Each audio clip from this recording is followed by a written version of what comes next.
o que a gente falou até aqui, aquele ditado, acesse tudo que a antiga música canta, que outro valor mais alto se levanta agora, que esse encontro lindo, num ambiente impressionante.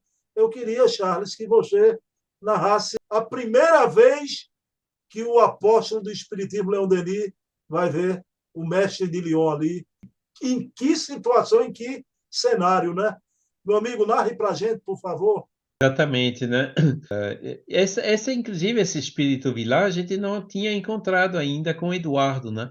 Mas hoje, né, é um lugar que a gente pode encontrar, né? Porque a gente tem informações que o Eduardo não tinha na época ainda, né? Para saber exatamente onde que estava, né? Se o que que existe lá ainda hoje, né?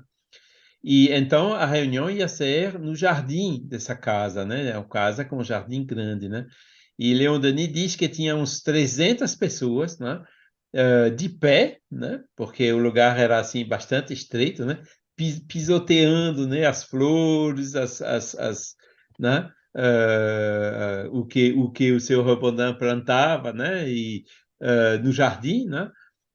E Kardec estava de pé, né, numa cadeira assim, né, na mesa tinha uma lâmpada assim, né, com vela, né, com o que tinha, ou com óleo, alguma coisa que tinha na época, né, para fazer uma iluminação assim bem fraca, né, a gente via só a personagem, o rosto de Kardec, né, na escuridão da noite, né, era uma coisa assim bem impressionante, né? Um aspecto fantástico, né? Como dizia Leon Denis, né? Depois foram perguntas e ele respondia as perguntas com aquela bondade, aquele sorriso, né? Bom, o coitado do seu Robodão, o jardim dele estava um pouco, né? Pisoteado, né? Vamos dizer assim, né? Mas assim mesmo, né? Aquela reunião conseguiu acontecer, né? Naquela noite, naquelas condições, né? E cada um, então, ficou com essa lembrança, né, incrível daquele momento, né? Só que Leon Denis, ele voltou no dia seguinte para lá, né? Porque Ainda teve. queria encontrar e conversar com Kardec. Com 300 pessoas não dava para conversar pessoalmente com ele, né? Eu queria que Então, você contasse uma cena linda que Leon Denis vai isso. presenciar. No dia seguinte, né, ele voltou lá, né, para visitar o mestre, né, como ele disse, né?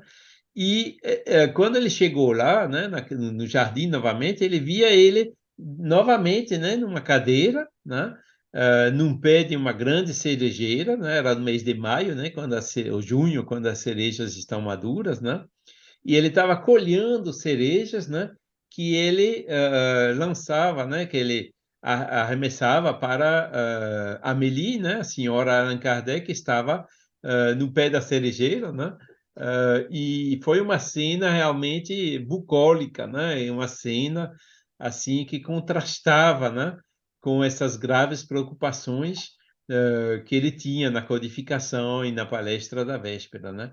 Mas isso não nos surpreende, né? Porque hoje a gente sabe, né? Que Kardec e Amélie, eles tinham lá a Vila Ségur, tinha também um jardim grande com árvores frutíferas, com videiras, com uvas e tudo mais, né?